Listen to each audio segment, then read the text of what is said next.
تو السلام علیکم گائز، جیسا کہ ہم نے پچھلے ایپیسوڈ میں دیکھا تھا کہ کرن اس مالک کو بولتا ہے کہ میں اس ہوٹل کو خریدنے والا ہوں،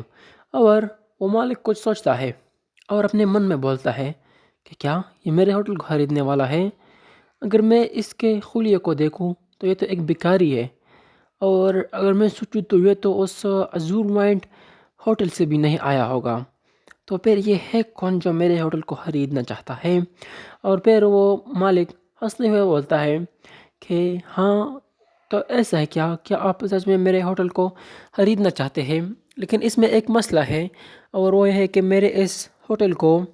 ہمارے انسسٹر کے دوارا بنایا گیا تھا، اور یہ قریباً 100 سال پرانا ہے، اور یہ ہمارا ایک ٹریڈیشنل ہوٹل ہے، تو میں اسے اتنی آسانی سے تو بیچ نہیں سکتا۔ اور وہ اپنے من میں سوچ رہا ہوتا ہے کہ یہ باسٹرڈ، اس کے پاس تو ایک سلور کوائن بھی نہیں ہوگا کہ وہ میرے اس جگہ کو خرید سکے، اور یہ جگہ پورے 500 یانگ کا ہے، اور اس کے پاس تو صرف ایک سلور ٹیل بھی نہیں ہوگا، تو پھر یہ میری اس جگہ کو کیسے خرید سکتا ہے؟ اور پھر وہ ہمارا ہیرو جو ہے وہاں سے ایک گولڈ بار نکالتا ہے، اور وہ سے بولتا ہے کہ مسٹر، کیا اتنا سفیشینٹ ہوگا تمہارے اس ہوٹل کو خریدنے کے لیے؟ اور وہ مالک تو اپنے من میں سوچ رہا ہوتا ہے کہ اگر چیزیں اب اس طرح سے ہو رہی ہے اور یہ بندہ اتنا زیادہ امیر نکل گیا، تو مجھے اب کچھ زیادہ اور بھی تھوڑا سا بارگیننگ کرنا چاہیے، تاکہ میں اپنے پرائس کو تھوڑا اور بھی بڑھا سکوں۔ اور پھر وہ ہوٹل کا مالک بولتا ہے کہ نہیں نہیں، ایسا نہیں ہو سکتا،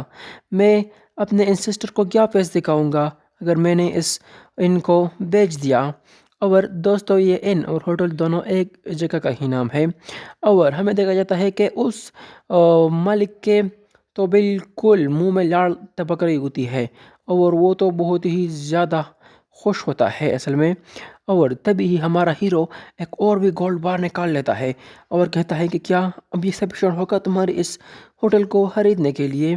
اور پھر وہ مالک ہنستے ہوئے بولتا ہے کہ میں نے ابھی ابھی اس ہوٹل پر جتنا بھی قرضہ تھا وہ سب چکا دیا ہے،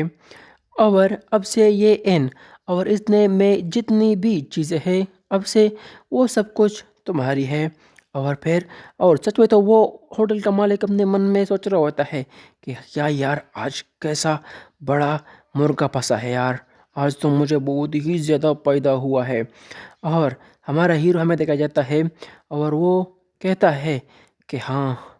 یار، 13 سال اس جنگ کے میدان میں رہنے کے باوجود، جہاں پر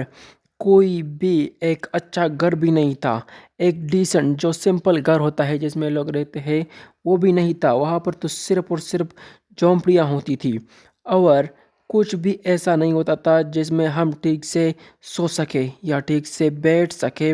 یہاں تک کہ ہمیں تو زمین پر ہی سونا پڑتا تھا، کیونکہ ہمارے پاس کچھ بھی نہیں ہوتا تھا وہاں پر سونے کے لیے۔ اور پھر ہمارا ہیرو اپنے من میں سوچتا ہے کہ اس لیے میں نے اس ہوٹل کو خرید لیا، اور اب میں اسے بہت ہی زیادہ اچھا بناؤں گا۔ اور تبھی ہمارا ہیرو نراش ہوتے ہوئے کہتا ہے کہ یار، یہ ہوٹل تو مجھے کچھ زیادہ ہی مہنگا پڑا، جتنا میں نے سوچا تھا کوئی تو اس سے بھی زیادہ مہنگا نکلا۔ اور وہ اس ہوٹل کو دیکھتے ہوئے کہتا ہے کہ اگر اس جیسا ہوٹل، چونکہ کتنا ٹوٹا پھوٹا ہوا ہے، اگر وہ بھی 2 گولڈ بار کا ہے، تو وہ ہوٹل جو میں نے راستے میں آتے ہوئے دیکھا تھا، آخر اس کی قیمت کتنی ہوگی یار؟ وہ تو کتنا لگزوریس ہوٹل تھا، اس کی قیمت تو پتہ ہی نہیں کہ کتنی ہوگی۔ اور تبھی وہ اپنے من میں سوچتا ہے کہ میرے پاس تو صرف 5 ہی گولڈ بارز تھے، اور کیونکہ 2 تو میں نے اس ہوٹل کے مالک کو دے دیا ہے، تو اب تو میرے پاس صرف 3 ہی بچے ہیں، اور مجھے اسے دھیان سے ہی خرچ کرنا ہوگا۔ اور پھر وہ بولتا ہے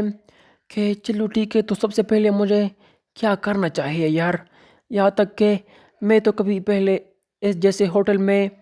سویا بھی نہیں ہوں، نہ تو میں نے کسی ہوٹل میں کھانا کھایا ہے، اور اب مجھے ایک ہوٹل کو چلانا ہوگا۔ آخر میں ایسا کیسے کر سکتا ہوں؟ میں نے ایک ہوٹل کو تو خرید لیا ہے، لیکن اب اسے چلانا کیسے ہے وہ تو مجھے نہیں پتا۔ مجھے تو پتہ ہی نہیں کہ ہوٹل میں کیا کیا ہوتا ہے، مجھے صرف اتنا پتا ہے کہ یہاں پر لوگ آتے ہیں، کھانا کھاتے ہیں اور پھر سو جاتے ہیں، اور کچھ بھی نہیں۔ اور پھر وہ بولتا ہے کہ ہاں یار یہ جگہ بہت ہی زیادہ گندی ہے، اور وہ خود کو دیکھتا ہے اور کہتا ہے کہ ہاں یار میرے کپڑے بھی بہت ہی زیادہ گندے ہو رکھے ہیں، اور میں بھی بہت زیادہ گندا ہو چکا ہوں، تو چلو پہلے میں نہا لیتا ہوں۔ اور پھر ہمیں دیکھا جاتا ہے کہ ہمارا ہیرو باہر ایک کنویں کے سامنے کڑا ہوا ہوتا ہے، اور وہ ایک بکٹ اٹھاتا ہے اور اس میں پانی بھر لیتا ہے، اور پھر وہ ان پانی کو خود پر ڈال لیتا ہے اور وہاں پر نہانے لگ جاتا ہے، اور وہ ایک فلیش بیک سین کو یاد کرنے لگ جاتا ہے۔ اور وہاں پر 3 بندے بیٹھے ہوئے ہوتے ہیں، جن میں ایک ہمارا ہیرو بھی ہوتا ہے، اور اس میں ایک بندہ بول رہا ہوتا ہے کہ یار یہ جو ہوٹل کا کام ہے یہ بہت ہی زیادہ بڑھیا ہوتا ہے۔ اور پھر وہ اس سے بولتا ہے ہمارے ہیرو سے کہ یونگ نیم، میرا مطلب ہے کہ اسکواڈ لیڈر، کیا آپ کو پتہ ہے کہ یہ جو ہوٹل کو چلانا ایک بہت ہی زیادہ مزیدار کام ہے، اور اس میں بہت ہی زیادہ مزہ آتا ہے۔ ہوٹل میں کھانے کا پورا انتظام ایک کک سنبھالتا ہے، اور وہ ایک بالکل ہاؤس میٹ کی طرح ہوتا ہے، اور ایک ہوٹل میں ایک سرونٹ بھی ہوتے ہیں جو کہ کسٹمر کی کیئر کرتے ہیں، اور ایک ان کا جو اونر ہے، مطلب ایک ہوٹل کا جو اونر ہوتا ہے، اس کا کام تو صرف بس منی کو سنبھالنا ہوتا ہے اور منی کو مینیج کرنا ہوتا ہے کہ کس سے کتنے پیسے لینے ہیں اور کس کو کتنا پیسہ دینا ہے۔ اور ایک ہوٹل کے اونر کو تو صرف اپنے جو وہاں پر کام کرنے والے ہوتے ہیں ان کو ٹائم پر سیلری دینا ہوتا ہے۔ اور پھر ہمیں بتایا جاتا ہے کہ یہ بندہ کرمسن کیولری اسکواڈ کا سب سے چھوٹا بندہ ہوتا ہے، مطلب اسکواڈ میں سب سے ینگسٹ بندہ یہی ہوتا ہے، اور اس کا نام ہوتا ہے جنجو۔ اور پھر وہ جنجو بولتا ہے کہ کیا ہے نا یہ سچ میں کمال کا، کیا آپ کو مزہ آیا نا؟ اور پھر وہ بولتا ہے کہ جب میں بھی اپنے پیک پر پہنچ جاؤں گا اور اپنے مارشل آرٹ کو پورا ہی سیکھ جاؤں گا تو پھر میں بھی اپنا ایک ہوٹل کھولوں گا۔ اور پھر ہمیں دیکھا جاتا ہے ہمارا ہیرو، اور اس نے اپنے کپڑے بدل لیے ہوتے ہیں، اور وہ اپنے من میں سوچ رہا ہوتا ہے کہ ہاں جیسے اس جنجو نے بتایا تھا کہ ایک ہوٹل کو چلانا بہت ہی زیادہ امیزنگ بات ہے، لیکن مجھے تو کچھ آتا ہی نہیں ہے، میں کیسے کر پاؤں گا اب یہ سب کچھ۔ اور پھر وہ سیڑھی سے نیچے آتے ہوئے کہتا ہے کہ اب مجھے اس کو چلانا تو ہے ہی، تو اب مجھے کچھ نہ کچھ تو کرنا ہی ہوگا، اور مجھے سب سے پہلے ایک کوک کو ڈھونڈنا ہوگا اور کچھ سرونٹس کو بھی ڈھونڈنا ہوگا تاکہ وہ کسٹمر کی کیئر کر سکے۔ اور یہیں پر ہمارا یہ ایپیسوڈ ختم ہو جاتا ہے، تو اگلے ایپیسوڈ میں دیکھیں گے کہ آگے کیا ہوتا ہے، تو اس کے لیے چینل کو سبسکرائب کریں اور ویڈیو کو لائک کریں۔ Thank you for watching. السلام علیکم، گڈ بائے۔